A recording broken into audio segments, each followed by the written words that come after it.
du Siro. J'avais consulté monsieur le procureur pour venir dire la vérité sur cet événement du 27 septembre. Parce que j'ai gardé du silence. Je voudrais sortir de cette silence pour éclairer à l'entrée du peuple du tribunal pour l'histoire de notre nation.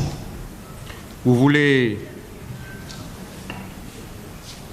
faire des déclarations? Des déclarations.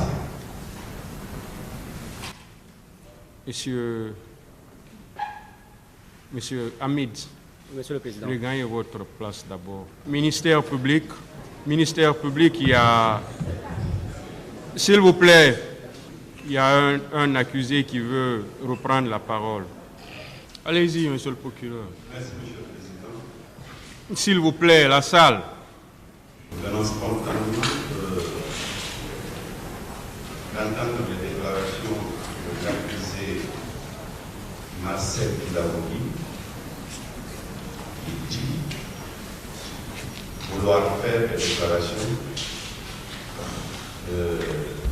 pour éclairer la lanterne du tribunal. Monsieur le Président, il est vrai que nous étions à la phase de l'audition des parties civiles. La preuve, c'est que vous avez appelé une des parties civiles et spontanément, M. Marcel Kilabogui, dans le box, a levé le doigt et venu nous dire qu'il veut faire des déclarations. Prenant appui sur les dispositions des articles 400 et 401, Monsieur le Président, je vais insister notamment sur l'article 401 qui indique que le Président est investi d'un pouvoir discrétionnaire en vertu duquel il peut, en son honneur et conscience, prendre toutes mesures qu'il croit utiles pour découvrir la vérité.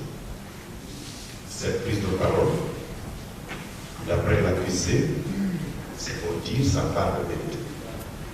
Monsieur le Président,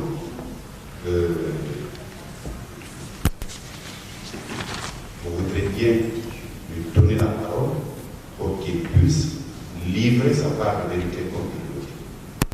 Je précise que l'ordre d'intervention auquel vous ne pouvez pas déroger d'après la loi, c'est après la clôture du débat.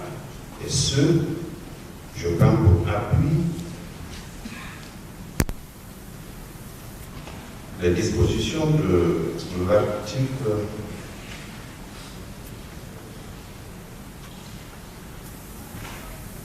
439 qui dit une fois l'instruction à l'audience terminée, la partie civile ou son conseil est entendu.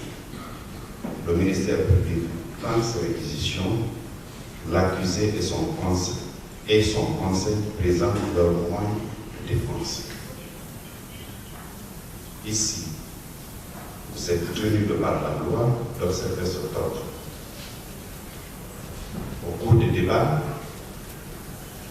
la loi vous donne la possibilité d'entendre toute personne peut livrer une parcelle de vérité qui pourra éclairer la lanterne du tribunal. Donc, Monsieur le Président, sur le fondement de l'article 401 du Code de procédure pénale, vous voudrez bien redonner la parole à M. Marcel Kilabogui pour qu'il nous dise sa part de vérité. Je vous remercie. Partie civile.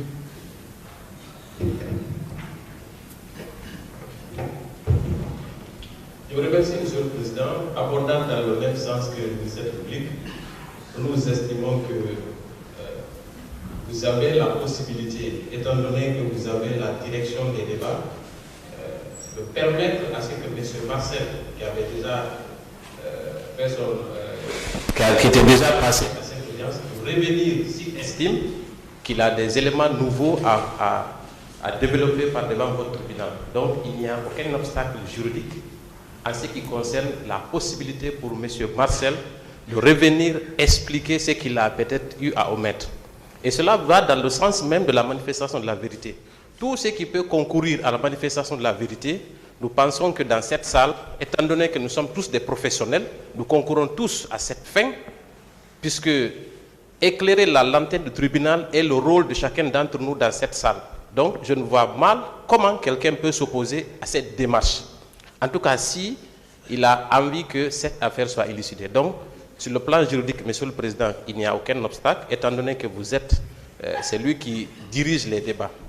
Le ministère public a fait état de l'article 400 et 401. Effectivement, ces dispositions vous permettent de le faire. Donc, sur ce, Monsieur le Président, en ce qui nous concerne, je pense que nous n'avons pas d'obstacle à ce que le capitaine Marcel revienne à la barre pour expliquer sa part de vérité.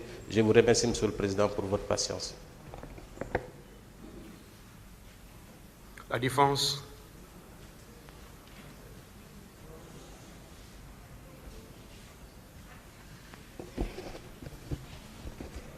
Merci, Monsieur le Président. Honorables membres de la Cour, je crois que nous sommes dans un théâtre, mais on nous a appris à l'école que le procès est un grand théâtre, pas n'importe quel théâtre. Les règles qui sont prescrites par le Code de procédure pénale, ce sont ces règles qui doivent être observées. Un accusé qui a eu tout le temps de s'exprimer de bout en bout, tout le monde a apprécié la manière par laquelle vous gérez ce procès, les débats, votre patience. Aujourd'hui, M. Marcel Guilavogui ne peut pas surgir tout de suite pour dire qu'il veut prendre la parole, alors qu'on est à la phase de l'audition des parties civiles. Je crois que de la petite expérience que j'ai du procès pénal, je n'ai jamais vu ça. Je n'ai jamais vu. Monsieur le procureur de la République s'appuie sur les dispositions des articles 400 et 401 du Code de procédure pénale. Ces dispositions, à mon sens, constituent des exceptions. La règle, c'est de continuer à entendre les parties civiles. Monsieur Marcel Guilavogui aura tout le temps de s'exprimer. Après les dépositions des témoins, monsieur Marcel Guilavogui peut revenir à cette barre pour vous donner des explications complémentaires. Mais ce n'est pas au moment où nous sommes en train d'entendre les parties civiles, les victimes, ceux-là qui se sont plaints, qu'un accusé qui a eu tout le temps va revenir encore nous dire quoi? Monsieur le Président, lorsqu'il s'est agi ici de la demande de mise en liberté de M. Marcel Guilavogui, si mes souvenirs sont exacts, il a été dit que M. Marcel Guilavogui n'est pas à cette barre et qu'il n'en est pas, que ce n'était pas à l'ordre du jour. Vous avez appelé une partie civile à la barre. Nous souhaiterions, en ce qui me concerne, la défense de colonel Moussa Tchebolo Camara, que cette partie civile soit entendue. Qu'on ne viole pas les règles. Ce n'est pas parce qu'on va entendre M. Marcel Guilavogui aujourd'hui qu'on aura toute la lumière sur cette affaire-là. C'est quel empressement ça? Il peut revenir à un moment donné, au moment indiqué, au moment des confrontations, pour donner son point de vue.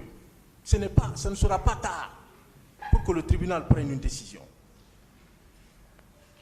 Donc, encore une fois, Monsieur le Président, nous vous prions de faire observer les dispositions du Code de procédure pénale, comme vous l'avez toujours fait, et vous l'avez toujours indiqué, ce procès n'est pas un procès extraordinaire, ce sont les mêmes dispositions du Code de procédure pénale qui s'appliquent. Et les dispositions visées par le procureur de la République constituent des exceptions et non la règle. Je vous remercie, Monsieur le Président.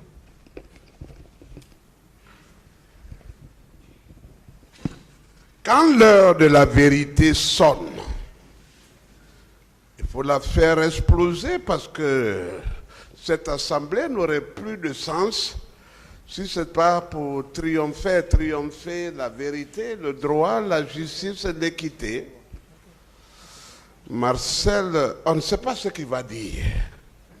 Mais je crois que ce n'est pas un petit accusé, c'est un témoin majeur dans cette affaire. Et tout comme la police scientifique va exhumer les corps qui ont été enterrés en des endroits que nous cherchons à identifier, les faits de la cause peuvent être exhumés à tout moment de la procédure. C'est à quoi Marcel veut s'exposer pour que si le tribunal des hommes doit le condamner, pour le temps qui sera d'ailleurs prescrit, que dans l'âme, dans le conscient, dans le subconscient, qui se sentent délivrés. Le repentir, c'est ce à quoi Dieu nous appelle. Et je crois que c'est ce à quoi il veut parvenir. Nous ne préjugeons pas de ce qu'il va dire, nous ne savons même pas pourquoi. Mais pourquoi des fuites en avant? Que ça soit fait avant ou après, mais je crois que la défense divisée ne s'oppose pas à ce que Marcel ait la parole et que les bases légales ont été sérieusement, véritablement évoquées par le parquet.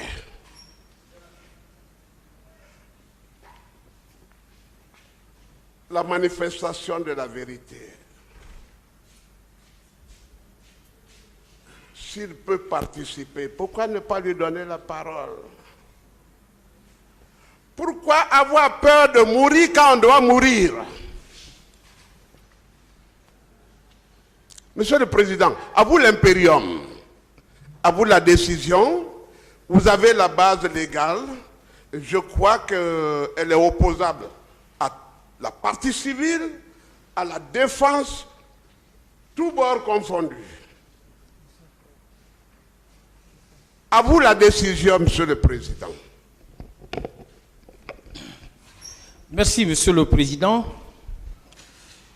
La question qui est soulevée, s'agissant de la reprise des paroles par M. Marcel Guilavogui, à cette phase de la procédure, est-elle une question régie ou pas par les dispositions du Code de procédure pénale? C'est à cette question, Monsieur le Président, que vous devez répondre. Vous, et vous seul, parce que le Code de procédure pénale, en la matière, n'a conféré des pouvoirs qu'à vous. Je me ferai l'obligation de revenir sur les dispositions des articles 400 et 401 du Code de procédure pénale. L'article 400, Monsieur le Président. Le président a la police de l'audience et la direction des débats. Il rejette tout ce qui tiendrait à compromettre leur dignité et à les prolonger sans donner lieu d'espérer plus de certitude dans les résultats. Et l'article 401 poursuit. Le président est investi d'un pouvoir discrétionnaire en vertu duquel il peut, en son honneur et conscience, prendre toute mesure qu'il croit utile pour découvrir la vérité. Monsieur le Président, nous sommes d'accord que la raison d'être du tribunal et de tous les acteurs dans ces procès, ministère public, avocats des parties civiles, avocats de la défense, c'est bien la manifestation de la vérité. Et M. Marcel, lorsqu'il prenait parole tout à l'heure, il a dit qu'il veut dire la vérité. Il a dit qu'il s'est tu sur certaines questions qu'il voudrait aborder, Monsieur le Président. Et si c'est pour la manifestation de la vérité, le législateur dit, Monsieur le Président, que c'est à vous de décider.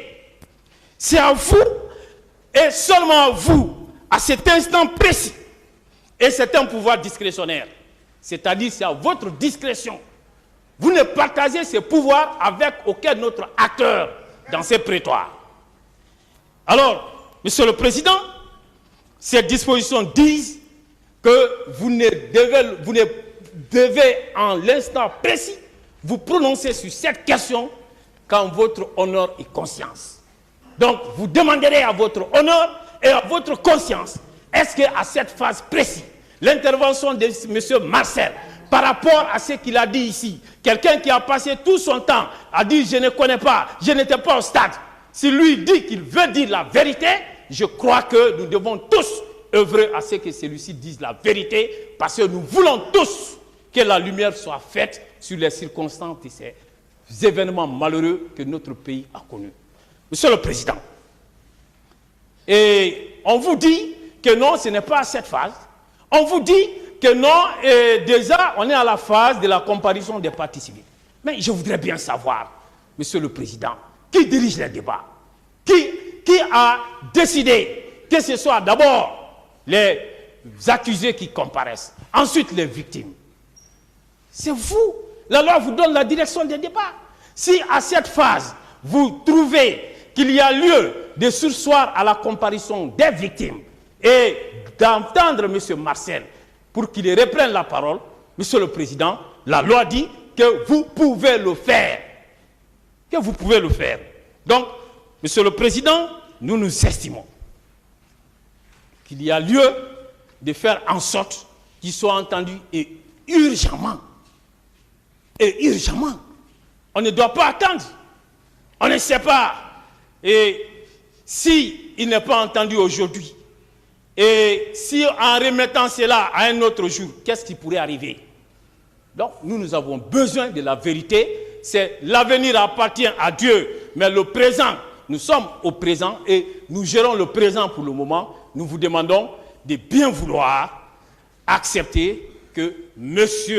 Marcel Guilavogui reprenne parole en application des dispositions combinées des articles 400 et 401 du Code de procédure pénale. Et je vous remercie. Les victimes... On va évoluer. Oui, nous évoluons. Les victimes ont tout intérêt à attendre que Marcel les précède pour que leurs droits soient observés. Je vous remercie. Allez-y alors.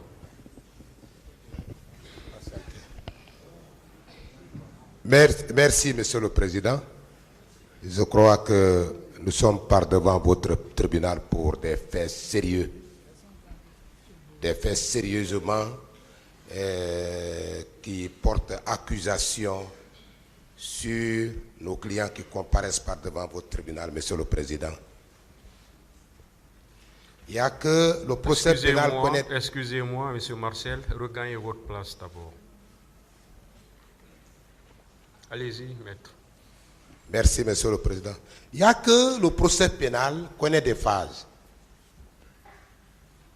Le procès pénal connaît des phases. Lorsque votre tribunal a décidé prioritairement d'écouter ou d'entendre les accusés qui sont nos clients, il a ordonné leur comparution. Chacun des accusés a comparu par devant votre tribunal.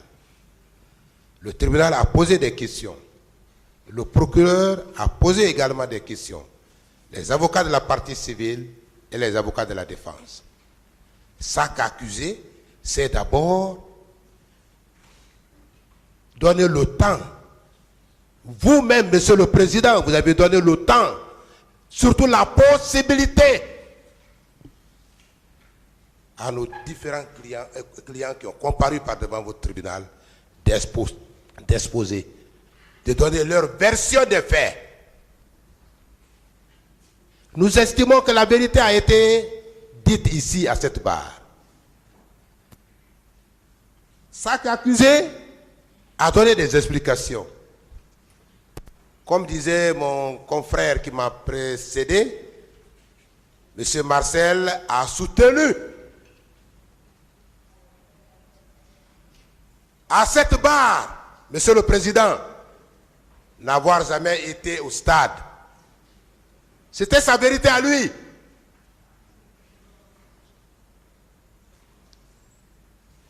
Il est allé jusqu'à produire, Monsieur le Président, à cette barre, un certificat médical, comme pour justifier qu'il était malade au moment des faits, qui nous mobilise par devant votre tribunal, dont l'examen nous mobilise par devant votre tribunal, Monsieur le Président. Cela a été fait. Cette phase, nous l'avons appelée la phase de comparution des accusés.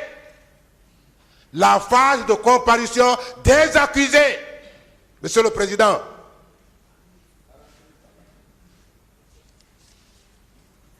je ne parle pas de ceux qui viennent de commencer le procès pénal, qui n'en ont pas l'habitude. Nous qui en avons l'habitude, nous savons bien que le procès pénal connaît des phases. Et ici, par devant votre tribunal, Monsieur le Président, cette première phase était la comparution effective des accusés. Que l'on me dise aujourd'hui, aucun des accusés n'a comparu à cette barre pour donner sa version des faits à votre tribunal, pour se prêter aux questions de votre tribunal et plus généralement de tous les acteurs ici présents. Monsieur le Président, cette phase, nous l'avons quittée. On est à la phase de la comparution des parties civiles qui sont en train de vous expliquer, de vous exposer les préjudices par eux subis. Chacun des avocats, chacune des personnes qui comparaissent par devant votre tribunal, Monsieur le Président. Que l'on vienne vous dire incidemment, Marcel vous dit qu'il s'est concerté, il a dit, je tiens ça de lui, avec Monsieur le procureur. J'ai consulté Monsieur le procureur. Et à la suite de cette consultation, je voudrais faire une déclaration. Monsieur le procureur qui est notre contradicteur, Monsieur le procureur qui est notre adversaire à cette barre, un accusé a encore le droit de se concerter avec Monsieur le procureur pour qu'il ait la possibilité de venir faire une déclaration par devant votre tribunal, Monsieur le Président.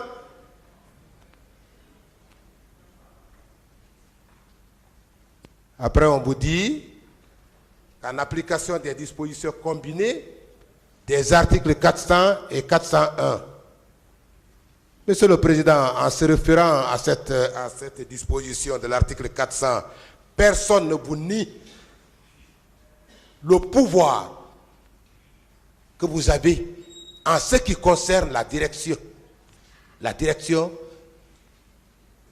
des débats. Qui peut vous nier ça? C'est la loi qui l'admet. Nous sommes d'accord, nous sommes unanimes que la loi l'admet. S'il vous plaît, calmez-vous. Nous sommes d'accord, Monsieur le Président. Mais cet impérium est limité par la loi.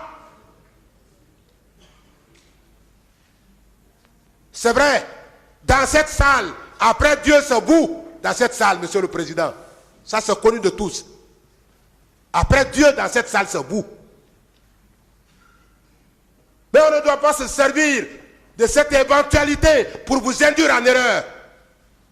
Monsieur le Président, nous autres acteurs du procès pénal, de la défense, de la partie civile et même du parquet, nous devons vous aider à dire le droit et non pas vous induire en erreur comme ils veulent l'entreprendre. Maintenant, nous allons nous opposer à cette manière d'induire votre tribunal en erreur, Monsieur le Président. vous avez commencé à auditionner les parties civiles. Nous avons estimé que l'interrogatoire des accusés était déjà fini. Et que, à la phase actuelle du procès, Monsieur le Président, c'est l'audition des parties civiles. Après cette phase, Monsieur le Président, ce sera les témoins, la phase de la comparution des témoins pour leur déposition, Monsieur le Président. La phase de la comparution des témoins pour leur déposition à cette barre. On vous dit non, Monsieur le Président, c'est vous qui avez la police de l'audience. Mais après tout, on ne parlera pas d'eux. Après tout, on ne parlera pas du ministère public. On ne parlera pas de la défense. On ne parlera pas de la partie civile, mais on parlera de votre tribunal. Vous êtes en train de juger. Et le peuple aussi est en train de vous juger, Monsieur le Président. C'est ça la vérité. C'est ça la vérité.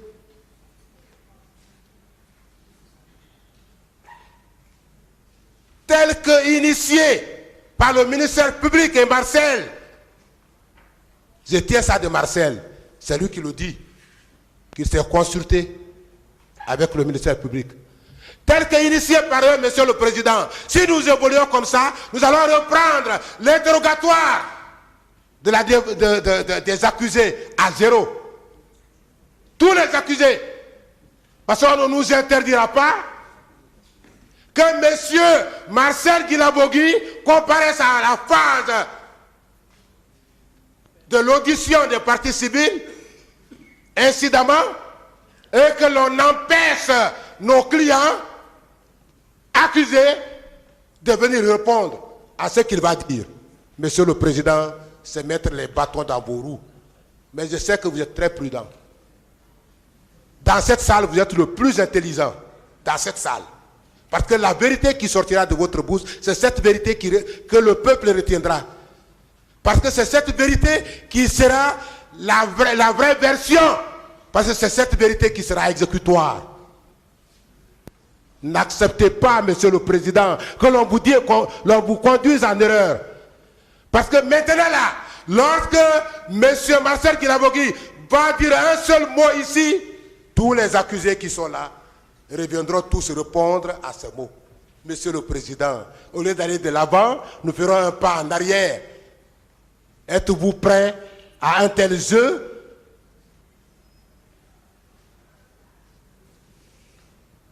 J'ai dit non. C'est pourquoi, Monsieur le Président, la vigilance vous recommanderait d'éviter d'être induit en erreur par le ministère public et toutes les personnes qui voudraient bien le suivre dans son raisonnement. Monsieur le Président, vous avez toujours été prudent. Monsieur le Président, vous avez toujours été vigilant. Monsieur le Président, jusqu'à maintenant, vous avez conduit les débats sans parti pris. Vous avez conduit les débats en un magistrat pénaliste. Nous voudrions bien, Monsieur le Président, que vous continuiez sur cet élan. Ne vous laissez pas induire en erreur. Parce que, au lieu que nous partions de l'avant, nous allons reculer. C'est pourquoi, humblement, Monsieur le Président, le procès pénal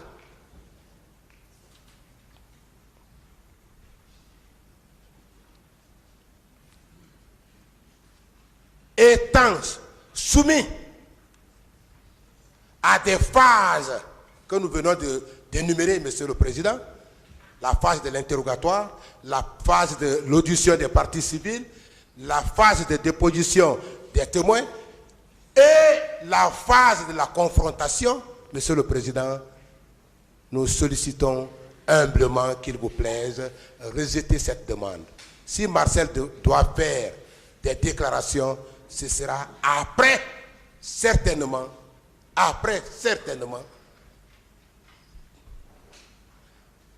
l'audition des parties civiles, la déposition des témoins il pourra éventuellement, s'il y a lieu, et seulement sur la décision que vous allez entreprendre, prendre la parole. D'aucuns vous diront, Monsieur le Président, d'aucuns vous diront que nous sommes en train d'empêcher la comparution de Marcel parce qu'ils ne connaissent pas le procès pénal. Mais ceux qui connaissent le procès pénal, ils savent bien, Monsieur le Président, que oui, Monsieur Marcel a eu la possibilité de se défendre, il a eu la possibilité de faire des déclarations, il a eu la possibilité de vous dire tout ce qu'il devrait dire. Mais on ne peut pas empêcher le cours normal du procès pour revenir en arrière, comme s'il était absent. Parce que simplement, certains sont derrière. Je voudrais humblement, Monsieur le Président, vous solliciter de votre tribunal le rejet d'une telle demande, ou tout au moins surseoir à l'interrogatoire de Marcel jusqu'à la fin de la déposition des témoins. Et je vous remercie, Monsieur le Président. Merci, Monsieur le Président, Messieurs les assesseurs. Monsieur le Président, sur la question, mon intervention sera axée sur 2 points.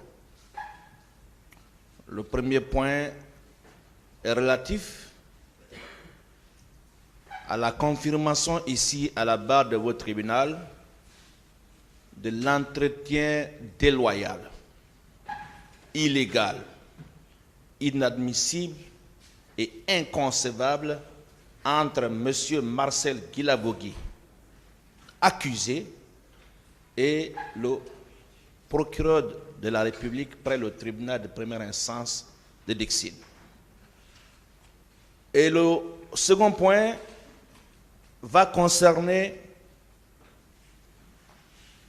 la question de l'opportunité de la reprise de parole par M. Marcel Guilavogui.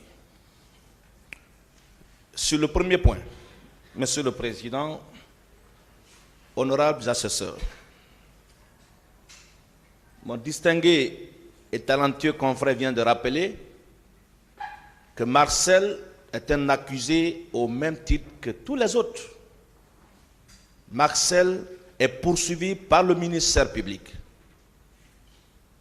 Marcel est poursuivi par la partie civile. Marcel n'est pas le client du ministère public. Marcel n'est pas le client de monsieur le procureur. Alors nous ne comprenons pas pourquoi le procureur de la République peut se permettre de recevoir un accusé sans son avocat et s'entretenir pendant 2 heures. Peut-être que cette précision n'a pas été donnée ici. Nous avions déjà ces informations. Nous étions au courant. C'est la confirmation qu'on attendait pour bondir.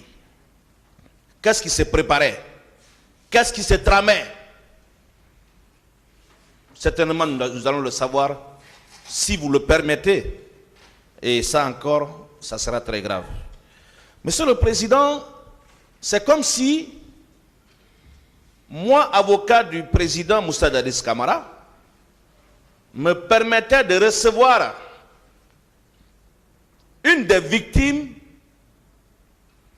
dans ce procès sans l'aval et à l'insu d'un avocat de la partie civile. C'est pourquoi j'ai dit que c'était un entretien déloyal. Pourquoi le principal poursuivant peut s'entretenir avec la personne qu'il poursuit à l'insu, en l'absence et sans le consentement de son avocat.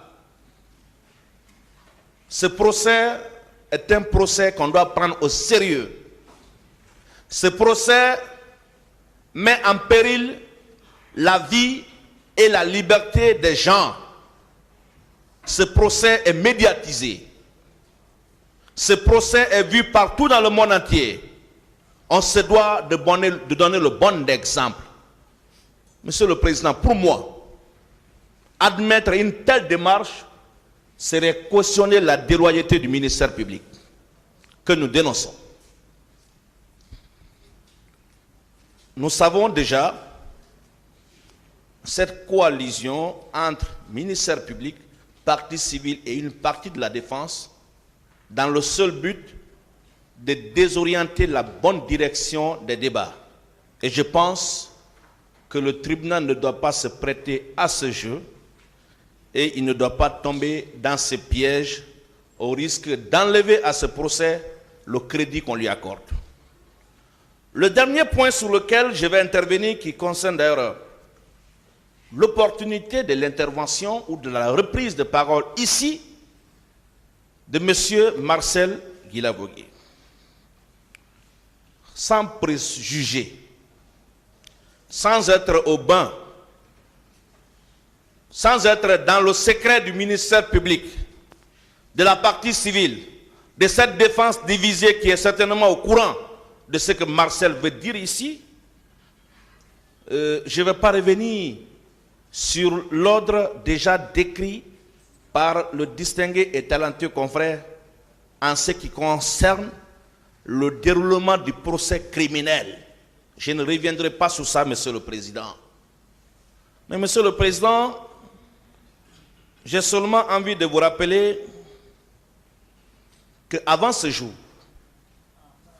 des questions, des demandes ont été posées ici, tant par les avocats de la défense, de la partie civile, du ministère public. Mais la réponse qui a toujours été donnée par le tribunal face à ces questions serait qu'il n'était pas opportun d'en parler maintenant. Nous attendons que les débats évoluent pour revenir sur ça. Mais la même logique doit s'appliquer en l'espèce. La défense du président Moussa Dadis Camara n'est nullement ébranlée par quoi que ce soit. Par quoi qu'on puisse vouloir dire ici. On n'est nullement ébranlé, autant pour moi. Nous sommes sereins comme maison inachevée. Monsieur le Président, nous vous invitons tous juste à rester dans votre logique. Parce que depuis le début de cette procédure, nous sommes dans votre logique. Celle qui consiste à ne pas s'attarder sur des questions inopportunes. Admettre la reprise de parole de Marcel Guilavogui à cette phase de la procédure serait encourager tous les acteurs, partie civile, accusés, à vous dicter la conduite des débats. Il ne revient pas ici à une partie civile de dire j'avais dit quelque chose, j'ai oublié, je vais revenir sur ça, donnez-moi la parole. Ou à un accusé, non. Il y a une étape prévue à ça. Vous pensez, Monsieur le Président, honorables assesseurs, que le capitaine Moussa Dadis, après le passage de certains accusés et de certaines parties civiles, n'avait pas aussi eu besoin de prendre la parole? Oui, mais il n'a pas fait la demande parce qu'il attend le bon moment pour reprendre la parole et apporter des réponses précises à des affabulations qui ont été faites ici. Mais comme ça, on vient à tout hasard, on surgit de nulle part pour demander de reprendre la parole. Monsieur le Président, si mes souvenirs sont exacts, Marcel était le premier accusé à qui vous aviez donné la parole, que vous aviez interrogé en premier lieu. Tchebouro, oui, après Tchebouro, oui, je crois que c'était le deuxième, oui. Et après lui, je crois qu'on a fait plus de 2 semaines d'interrogatoire et contre-interrogatoire. Qu'est-ce qui vous dit? Qu'est-ce qui vous certifie que ce qu'il va dire maintenant là, c'est la vérité que vous recherchez? Rien. À ce que je cherche, le tribunal n'a pas encore extériorisé sa conviction. S'il a une vérité qui n'est certainement pas la vérité qui pourrait être partagée par tous, mais qu'il attend le bon moment, Monsieur le Président. Monsieur le Président, je vais vous inviter, dans le cadre de l'appréciation de cette question, à viser les dispositions de l'article préliminaire, alinéa 1er du Code de procédure pénale qui dispose comme suit. La procédure pénale doit être équitable et contradictoire et préserver l'équilibre des droits des parties. Monsieur Marcel Guilavogui n'est pas un accusé VIP. Il est un accusé au même titre que les autres. Monsieur Marcel Guilavogui n'est pas supérieur ni inférieur aux autres accusés. Tout comme à ses parties civiles. En vertu de quoi on va lui donner le privilège de reprendre la parole et laisser les autres. Si le tribunal se prête à ce jeu, c'est comme si on a fait 9 mois sans rien faire. C'est comme si on a fait 9 mois de promenade par devant cette juridiction. C'est comme si on a fait 9 mois de mise en scène. Je ne sais pas ce qui trame dans le secret des autres pour dire que c'est la vérité qu'il va dire ou ce n'est pas la vérité qu'il va dire. Vérité ou pas, tout ce que nous demandons, c'est la chronologie du déroulement du procès. Et ce que nous savons, c'est qu'après cette étape, on doit entendre les témoins. Et à l'issue de l'audition des témoins, on va éventuellement passer à la phase des confrontations. Mais si on veut à présent déroger à cette pratique, en tout cas de ma petite expérience aussi, bientôt 11 ans de bar, c'est la première fois d'assister à de telles scènes, à de tels spectacles, à de tels précédents. Monsieur le Président, sur ce, sans monopoliser la parole et abuser de votre attention, nous vous prions très humblement de bien vouloir ordonner la continuation des débats là où on avait interrompu. Je veux parler de la poursuite de l'audition des victimes. Mais Monsieur le Président, si d'aventure vous décidez autrement, ce qui pour nous serait catastrophique, ayez à l'idée que d'autres accusés aussi voudront, n'est-ce pas, prendre la parole. Et dans ces conditions, on va tourner à rond. Et finalement, ce procès sera pour l'éternité. Nous savons tous les pesanteurs et les contraintes. Pas besoin de les exposer ici. Mais je pense que nous devons respecter le tribunal. Nous devons prendre ce procès au sérieux pour ne pas surgir à tout moment et faire des demandes qui ne nous font pas avancer. Je vous remercie. Monsieur le Président, merci. Moi, je voudrais intervenir sur 3 points précis. Monsieur le Président, il vous a été demandé de faire application des dispositions combinées des articles 400 et 401 du Code de procédure pénale. Tout à l'heure, mon aîné confrère vous a fait lecture des dispositions de l'article préliminaire du Code de procédure pénale qui impose au tribunal de préserver l'équilibre des droits des parties. Et l'article 400 du Code de procédure pénale précise que le président, à l'alinéa 2 bien sûr, rejette tout ce qui tendrait à compromettre leur dignité ou à les prolonger sans donner lieu d'espérer plus de certitude dans les résultats.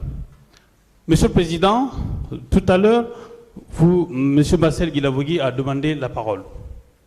Si vous donnez la parole à Monsieur Marcel Guilavogui à ce stade de la procédure, tous les accusés, puisqu'ils bénéficient des mêmes droits et que vous avez l'obligation de préserver l'équilibre des droits des parties, donc de tous les accusés. Tous les accusés demanderont la parole et les débats seront compromis. En ce moment-là, la décision que vous avez prise en faisant application des dispositions de l'article 400, vous l'aurez violée vous-même dans ses conséquences. Deuxième chose, Monsieur le Président, que je veux préciser, c'est l'article 401. Et bien entendu, le procureur l'a rappelé tout à l'heure, que vous êtes investi d'un pouvoir discrétionnaire, en vertu duquel, en votre honneur et en votre conscience, vous pouvez prendre toute mesure utile à la manifestation de la vérité. Monsieur le Président, je pense que s'il y a quelque chose de particulier dans ce procès, c'est la sérénité de votre tribunal, vous et vos assesseurs. Vous n'avez jamais accepté que les rôles soient inversés. C'est ce qu'on sait de vous, c'est ce que le public sait de vous, et c'est ce que le peuple de Guinée sait de vous. Je ne pense pas, Monsieur le Président, que l'attitude, bien entendu, d'un accusé puisse vous faire changer de méthode de travail. Et justement, c'est pour ça que le législateur a insisté sur votre conscience et votre honneur. L'honneur du tribunal, c'est la préservation de sa parole, de sa ligne de conduite.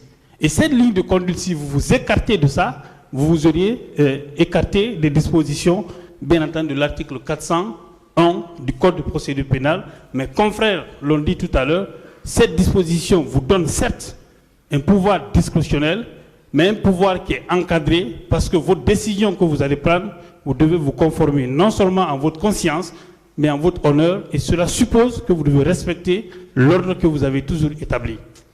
Je voudrais rappeler ceci. Je suis un peu déçu, si vous voulez, des déclarations de certains confrères, notamment des aînés. Il a été dit à cette barre, à un moment donné, quand les partis civils ne se présentaient pas, ou quand il y avait insuffisance de partis civils dans la salle et qu'on renvoyait les audiences, il avait été demandé par certains confrères que nous puissions passer aux étapes de réquisition aux plaidoiries ou éventuellement l'audition, si vous voulez, des témoins. Et je me garde de citer le nom du confrère, mais il a été dit à cette barre qu'on ne peut pas inverser les rôles, on ne peut pas brûler les étapes de la procédure. Et c'est tout à fait normal. Moi, je m'inscris dans cette logique-là. Ce projet, au-delà de la manifestation de la vérité, c'est pédagogique. Nos étudiants et autres doivent savoir que dans la phase d'un procès pénal, il est vrai que le président a le pouvoir discrétionnaire qui est bien entendu encadré par la loi, mais qu'on doit savoir qu'après, la phase de l'audition des accusés vient des parties civiles, ainsi de suite. Donc il faudrait bien que le message que nous allons envoyer soit entendu. La dernière chose, Monsieur le Président, que je voudrais préciser, c'est que ce matin, quand nous sommes entrés dans cette salle et que vous avez appelé le dossier, vous avez pris une décision, Monsieur le Président. Cette décision-là, c'était d'appeler l'une des parties civiles à venir à la barre et livrer sa part de vérité. Est-ce que, par le fait de M. Marcel, vous allez revenir sur votre décision? Je pense que cela compromettrait, bien entendu, la conscience et l'honneur qu'incarne le tribunal. Monsieur le Président, je vous remercie. Je vous prie de bien vouloir ordonner la continuation des débats. Avec la permission du tribunal, Monsieur le Président, moi je suis surpris et abasourdi que M. Marcel puisse se confier à M. le procureur sans que le parquet ne puisse exiger la présence de ses avocats. À partir de là, le dé est déjà pipé. Plus grave, Maître Mohamed Abou Kamara, le confrère, qui est avocat des arts de Paul Mansa, accepte de se constituer pour Marcel. On ne va jamais rentrer dans les combines par des jeux de manipulation. Et s'il ne se déporte pas, moi je vais saisir le bâtonnier parce qu'il n'y aura pas de conflit d'intérêt ici. Plus grave,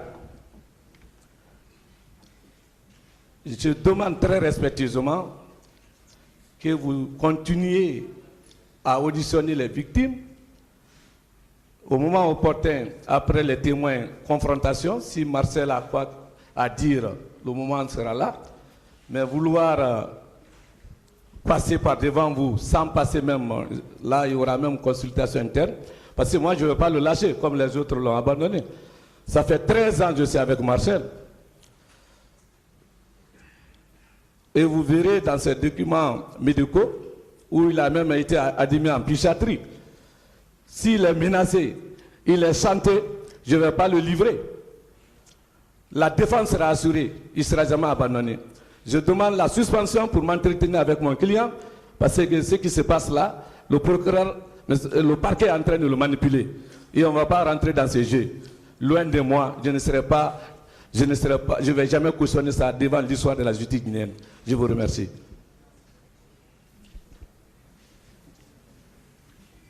Monsieur le Président, Messieurs les assesseurs, moi je voudrais juste, peut-être que je ne serai pas long. Le procès pénal, Monsieur le Président, c'est de bon sens aussi. C'est une logique. Le procès pénal, Monsieur le Président, quand nous venons dans cette salle, il n'y a pas que le seul code pénal, le seul code de procédure pénale, les deux qui régissent le procès pénal. Il y a la pratique pénale, il y a les principes du droit. Il y a beaucoup d'autres éléments. Et il faut distinguer deux choses. Et c'est là, justement, que je vais insister. Il ne faut pas confondre. Mais là, pas du tout. La police d'audience d'un président du tribunal criminel qui relève de sa souveraineté, de son impérium, de son pouvoir discrétionnaire, et que personne dans cette salle ici, en tout cas, je parle bien des professionnels qui maîtrisent ce que nous faisons, que personne ne pourrait vous contester, et l'ordre d'intervention de l'ensemble des acteurs, que ce soit les accusés, les parties civiles, les témoins, les experts éventuellement, et pour ceux qui viennent jouer ce rôle, le parquet qui poursuit, la partie civile qui défend les victimes, et la défense qui naturellement vient intervenir au nom et pour le compte des personnes qui sont poursuivies. Cet ordre d'intervention s'impose à vous. Qu'on ne trompe pas le tribunal, qu'on ne vous trompe pas, qu'on ne vous induit pas en erreur. Alors, Monsieur le Président, la police d'audience, telle qu'on en parle dans les articles 400 et 401, est très claire. C'est très très clair. Vous avez la direction des débats. Mais quel débat? Vous intervenez pour éviter que ce débat soit compromis dans sa dignité, que ce débat soit compromis. Mais cela ne vous donne nullement le droit en procès pénal, si je suis le raisonnement du parquet et de l'autre partie, je veux dire de la partie civile et de l'autre partie de la défense, c'est comme pour dire que vous avez le pouvoir, quand nous venons à une audience criminelle, de faire d'abord, d'écouter d'abord la partie civile, après les accusés, après les témoins, après des experts s'il y en a et autres. Vous n'avez pas ce droit-là. Et le droit pénal, c'est un droit de certitude. La procédure pénale, c'est un droit qui doit rester aussi infaillible, aussi possible qu'il s'impose à vous, à nous tous ici. Le juge que vous êtes tenu au respect strict de la loi. Alors, Monsieur le Président, comment se fait cet ordre d'intervention? Nous n'allons pas en doctrine qu'on nous a tous enseignée, qui est aussi une source indirecte de la règle de droit, comme d'ailleurs le code pénal, comme d'ailleurs le code de procédure pénale. Quand on est entré pour la première fois dans cette salle, et parce que c'est un procès comme les autres, même s'il est médiatisé, vous avez commencé par vous rassurer que tous étaient là. Vous avez donné la parole au greffier pour qu'il lise le procès verbal. Vous avez invité tous les accusés à écouter attentivement. Parce que cet ordre-là s'impose à vous. Après, vous avez commencé par appeler un à un chaque accusé ici. Parce que cet ordre-là s'impose à vous. Votre impérium joue là quand il s'agit de faire passer tel accusé, tel ou tel autre avant l'autre. Mais vous ne pouviez pas, votre impérium, la police d'audience ne vous permettait pas d'appeler d'abord les parties civiles avant les accusés. Et c'est ce qui a été fait, ils ont été entendus. Après eux, la loi impose aussi, vous impose que vous appelez les parties civiles. Vous ne pouvez pas ne pas les appeler et attendre d'appeler les témoins avant de revenir à eux. Là aussi, cet ordre-là s'impose à vous. Cela n'a rien à voir avec la police de l'audience. Cela n'a rien à voir avec l'ordre. Plutôt un pouvoir souverain ou un pouvoir discrétionnaire. Après, justement, ces parties civiles, vous saviez que vous entendrez des témoins. S'il y a des experts, vous le saviez que vous les entendrez. Et s'il y a des confrontations, vous saviez bien que c'est ce qui sera fait. Maintenant, je voudrais dire d'emblée, Monsieur le Président, Messieurs les assesseurs, que l'avocat que je suis, je ne serai jamais opposé à ce qu'un accusé, qui qu'il soit, que ce soit M. Marcel, que ce soit M. Claude Pivy, que ce soit M. Thiebro, que ce soit M. Diaby, que ce soit M. Blaise Goumou, ou que ce soit toutes les parties civiles qui ont déjà défilé ici, ou éventuellement des témoins qui seront entendus, l'avocat que je suis, je ne m'opposerai jamais si un d'eux voudrait encore la parole pour en parler, pour venir communiquer. Mais par contre, je serai opposé que l'on ne, ce que mon confrère a appelé l'opportunité. Dans un procès pénal, on ne va pas devant, on retourne derrière, on va à gauche, on va à droite, on revient au centre. Dans un procès pénal, il y a un temps de parole pour tous. Et il faut que ce temps de parole pour tous soit respecté. C'est pourquoi lorsque nous allons finir de la défense, nous allons finir de parler, si la partie civile veut répondre, si le parquet veut répondre, vous aurez d'abord l'obligation de donner la parole au parquet, parce que cet ordre-là s'impose à vous. Donc on ne confonde pas la police de l'audience à l'ordre d'intervention de tel et de tel. Et M. Marcel, les accusés ont déjà communiqué, les parties civiles sont en train de déposer devant vous, qu'on ne mélange pas les choses, qu'on ne chamboule pas les choses. Nous sommes dans un procès médiatisé, faisons les choses de manière civilisée, parce que c'est un procès civilisé. Et chacun de nous est vu ici, mais chacun de nous est également vu ailleurs. Je reviens sur un dernier élément et très important. Peut-être que beaucoup oublient.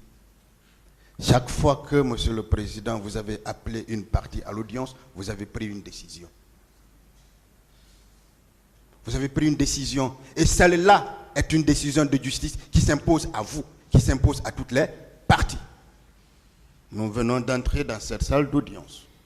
Vous avez appelé, il me semble, monsieur, je ne sais plus, Barry, mais qui est venu à l'audience, qui devrait tenir sa parole. Est-ce qu'un acteur ici est supérieur à un autre acteur pour que pendant qu'un acteur a la parole, qu'on lui retire la parole pour que lui, il vienne communiquer? Moi, je suis avec les principes. Je suis avec les principes. Les détails, mais je suis déjà heureux lorsque une personne poursuivie au criminel vient devant vous dire, je veux dire la vérité, Il vous dit qu'il n'a jamais dit la vérité. Mais ça, c'est un autre problème. Nous en discuterons parce que personnellement, je ne sais pas ce qu'il va dire. Eh bien, dans tous les cas, je suis avocat, préparé à tout pour répondre ou intervenir, quel que soit ce que je peux voir devant. Mais je ne souhaite pas que nous essayions, par une décision qui pourrait être prise, ou peut-être de ternir l'image de notre pays, de ternir l'image de notre justice, parce que nous devons aller de l'avant. Et M. Marcel aura tout le temps de parler. Il aura tout le temps de parler lorsque le moment viendra. Je vous remercie.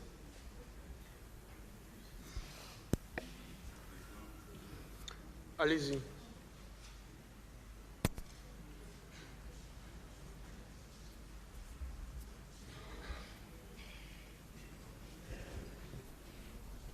Merci, M. le Président.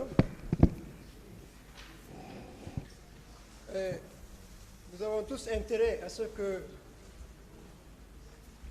on parvienne à la manifestation de la vérité. Opportunité, dit-on. Mais qu'est-ce qui est plus opportun qu'un accusé veuille parler, l'accusé qui s'est toujours tu, qui n'a rien dit, disant « je ne sais pas, je ne sais pas ». Nous étions à la première phase de la procédure. Nous étions à cette première phase de la procédure. Marcel n'a pas voulu parler. Lorsque Marcel exprime la volonté de parler, je pense qu'il n'y a pas plus opportun que cela. Monsieur le Président, honorable assesseur, l'intérêt de ce procès, c'est d'arriver à la manifestation de la vérité. Cette vérité, Marcel pense qu'il l'a. Je ne vais pas revenir sur tout ce qui a été dit. Parce que ce qui est la loi, c'est la loi. Nous, autres acteurs de la justice, défense, partie civile, nous avons pour rôle de contribuer à la manifestation de la vérité et sous le contrôle et la direction du président que vous êtes. Sous ce contrôle, Monsieur le Président, vous avez la direction et la police de l'audience. Lorsque vous décidez de distribuer la parole, de donner la parole à quelqu'un, à un des accusés ou à une partie civile, je ne vois pas de loi qui s'oppose à cela. À mon avis, Marcel veut parler et doit être entendu. Il n'y a pas de loi qui s'oppose à ce que, à la place d'une partie civile, que Marcel soit entendu. Les discussions légales ont été vraiment dites ici. Il y a eu assez d'articles. Je n'ai pas besoin de revenir là-dessus. Vous avez la police d'audience, distribuez la parole à qui vous voulez. Pour la manifestation de la vérité, lorsque c'est opportun qu'on entende quelqu'un qui veuille dire la vérité, je vous prie, Monsieur le Président, de l'entendre. C'est ma position.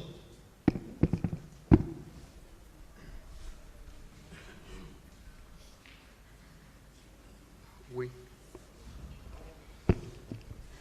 Monsieur le Président, je voudrais juste replacer les choses dans leur contexte. Parce qu'en réalité, je vous avais dit que moi, je ne ferai pas d'invective. Les avocats sont allés jusqu'à me qualifier de procureur déloyal. Je voudrais replacer les choses à leur exacte place. Il vous souviendra, les mois passés, M. Abdoulaye Chérif Diaby a perdu son épouse.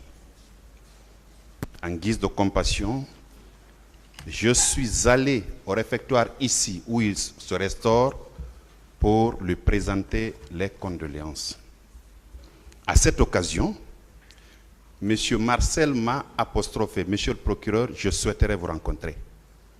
Je lui ai dit, vous ne me rencontrerez pas, référez-vous à votre avocat.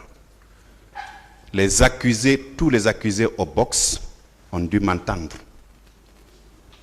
Monsieur Claude Pivy était là. Je me suis intéressé à Ibrahima Kamara Kalonzo.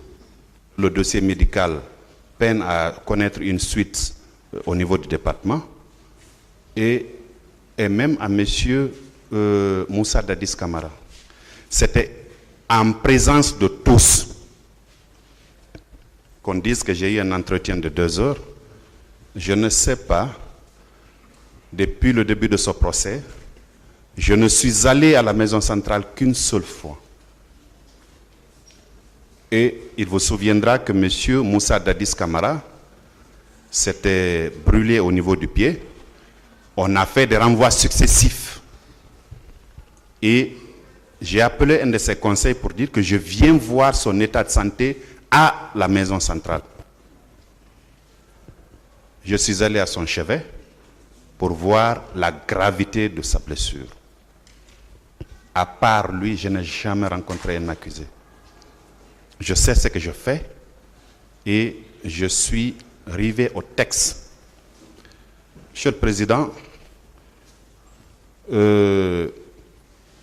sur la question, je maintiens in extenso ce que je vous ai dit tantôt, en vous indiquant qu'il n'y a pas une disposition dans le Code de procédure pénale qui vous empêche d'y procéder. Donc, Monsieur le Président, je laisse à chacun sa conscience. Je vous remercie.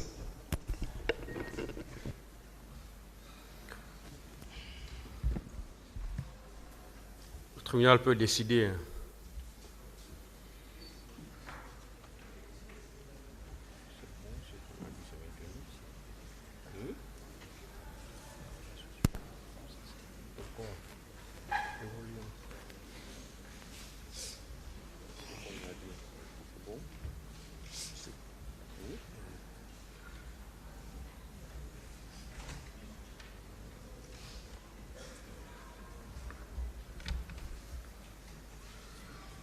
Voilà, attendu qu'il est constant que dans le Code de procédure civile, aucun ordre d'intervention des différentes parties n'est établi et que le président peut prendre toute mesure utile pour découvrir la vérité. Le tribunal a décidé alors de surseoir à l'audition de M. Abdoulhamid Diallo et d'appeler M. Marcel Guilavogui à la barre.